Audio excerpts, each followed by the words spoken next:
Hi friends, welcome back to కలియుగ studio. ఈ వీడియోలో నేను మీకు మహాభారత కథ అయిన రెండవ ఎపిసోడ్ గురించి చెప్పబోతున్నాను. ఇప్పటి వరకు మీరు ఫస్ట్ ఎపిసోడ్ కనుక చూడకపోయినట్టయితే లింక్ అనేది కింద డిస్క్రిప్షన్లో ఇచ్చాను. ఆ లింక్ పైన క్లిక్ చేసి ఫస్ట్ ఎపిసోడ్ చూసిన తర్వాత మాత్రమే ఈ రెండవ ఎపిసోడ్ అనేది చూడండి. అప్పుడే మీకు ఈ వీడియో అనేది అర్థమవుతుంది. ఇక వీడియోలోకి వెళ్దాం. ఫస్ట్ ఎపిసోడ్ ఎండింగ్లో గంగాదేవి తన 8వ సంతానమైన బిడ్డతో కలిసి అదృశ్యమవుతుంది. కాలక్రమేణా ఆ బిడ్డను శాంతనుడికి తిరిగి అప్పజెప్పుతుంది. ఆ తర్వాత జరిగిన కథయే ఈ రెండవ ఎపిసోడ్. శాంతనుడు మహాతేజశాలి అయిన యువకుడు దేవవతుల్ని తన హృదయానికి హత్తుకున్నాడు. తర్వాత అతన్ని యువరాజుగా నియమించి కిరీటాన్ని పెట్టాడు. ఇలా 4 ఏళ్లు గడిచాయి. ఓ రోజు శాంతనుడు యమునా నది ఒడ్డున విహరిస్తున్నాడు. ఆ సమయంలో గాలి ఎంతో పరిమళభరితంగానూ శరీరానికి హాయిని కలిగిస్తుంది. ఈ పరిమళానికి కారణం ఏమై ఉంటుందా అని చుట్టూ చూశాడు. ఆ సువాసన ఓ అందమైన దేవకన్య లాంటి యవ్వన స్త్రీ నుంచి వస్తుందని కనుక్కున్నాడు. ఆమె శరీరం నుంచి సుగంధభరితం పరిమళం వీచేటట్లు ఓ మునీశ్వరుడు ఆమెకు పరమిచ్చాడు. ఆ పరిమళభరితమైన వాయువులే శాంతనుడి శరీరాన్ని తాకాయి. గంగాదేవి తనను విడిచిపెట్టినప్పటి నుంచి తన ఇంద్రియ ప్రవృత్తులను శాంతనుడు స్వాధీనంలో ఉంచుకున్నాడు. కానీ ఆ పరిమళభరిత యవ్వన కన్యను చూసిన దగ్గర నుంచి తన ఇంద్రియ ప్రవృత్తులు కట్టలు తెగాయి. ఆమెను పొందాలనే వాంఛ ఆయనలో ఏర్పడింది. ఆమెను తన భార్యగా రావాలని కోరాడు. అందుకామె, నేను జాలరి యువతిని, ఈ గ్రామ పెద్దే నా తండ్రి, దయచేసి తమరు ఈ వివాహ విషయం నా తండ్రి గారి వద్ద ప్రస్తావించండి అని అడిగింది. ఆ మాటలు శాంతనుడికి ఎంతో మాధుర్యంగా అనిపించాయి. ఆమె తండ్రి దాశరాజు మంచి బుద్ధి కలవాడు. అతడు శాంతనుడిని ఉద్దేశించి, ఈ వయసులో ఉన్న ఇతర కన్యల మాదిరిగానే నా కుమార్తెను కూడా ఎవరికైనా ఇచ్చి వివాహం చేయడంలో సంశయం లేదు. మీ వంటి ప్రభువు ఆమెకు తెగినవారు. అయినా తమరు ఆమెను వివాహం ఆడడానికి ముందు నాకొక వాగ్దానం చేయాలి అని అన్నాడు. దానికి శాంతనుడు, కేవలం వాగ్దానమే అయితే చేస్తాను అని అన్నాడు. యువతి తండ్రి, నా కుమార్తెకు మీకు కలిగే కుమారుడే మీ తర్వాత రాజ్యాన్ని పాలించాలి అనే వాగ్దానం చేయాలని కోరాడు. అయితే శాంతనుడు ఆ వాగ్దానం చేయలేకపోయాడు. ఎందువలనంటే ఆ విధంగా వాగ్దానం ఇవ్వడం అనేది యువరాజయ్యుండి రాజు కాబోయే దైవాంత సంభూతుడైన దేవవతుని గంగాపుత్రుని వెనకకు నెట్టినట్లే ఉంటుంది. ఈ మూల్యం చెల్లించి యువతను వివాహం ఆడడం అనేది సిగ్గుచేటు. తక్షణమే అతడు తాను కోరినది నెరవేరలేదనే విచారంతో హస్తినాపురానికి తిరిగి వచ్చాడు. ఈ విషయం ఇతరులకు తెలియకుండా తనలో తానే మదనపడుతూ ఉన్నాడు. ఓ రోజున దేవవతుడు తండ్రి శాంతనుడిని ఉద్దేశించి, తండ్రి, మీకు కావలసినవన్నీ ఉన్నాయి. ఎందుకు మీరు విచారంగా అస్వస్థులైనట్లు కనిపిస్తున్నారు? మీరు ఏదో రహస్య అంశం గురించి మదనపట్టున్నట్లు అనిపిస్తుంది అని అన్నాడు.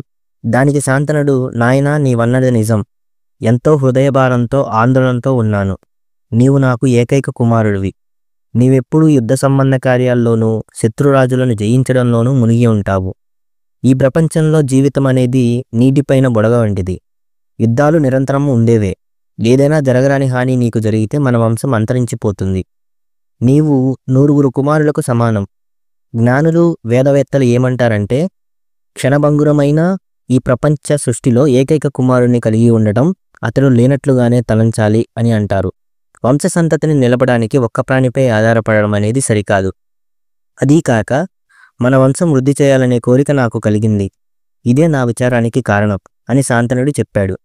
వాస్తవంగా జరిగిన కథను చెప్పడానికి సిగ్గుపడి శాంతనుడు డొంకతిరుగుగా కుమారుడికి చెప్పాడు. బుద్ధిశాలి అయిన దేవవతుడు తండ్రి మనోవేదనకు ఏదైనా రహస్య కారణం ఉంటుందని ఊహించాడు. తన తండ్రి ఇలా ఉండటానికి కారణం ఏమై ఉంటుందని రథసారథిని ప్రశ్నించాడు. అప్పుడు రథసారథి యమునా నది ఒడ్డున ఓ జాలరి కుమార్తెను చూసినట్లు చెప్పాడు. దేవవతుడు జాలరి పెద్ద వద్దకు వెళ్ళి ఆమె కుమార్తెను తన తండ్రి శాంతనుడికి ఇచ్చి వివాహం చేయవలసిందిగా కోరాడు. జాలరి పెద్ద కూడా చాలా మర్యాదస్తుడే. అతడు దేవవతుడితో ఇలా అన్నాడు, నా కుమార్తె నిశ్చయంగా రాజుకి భార్య కాదగినదే. అప్పుడు ఆమె కుమారుడు రాజు కావద్దా?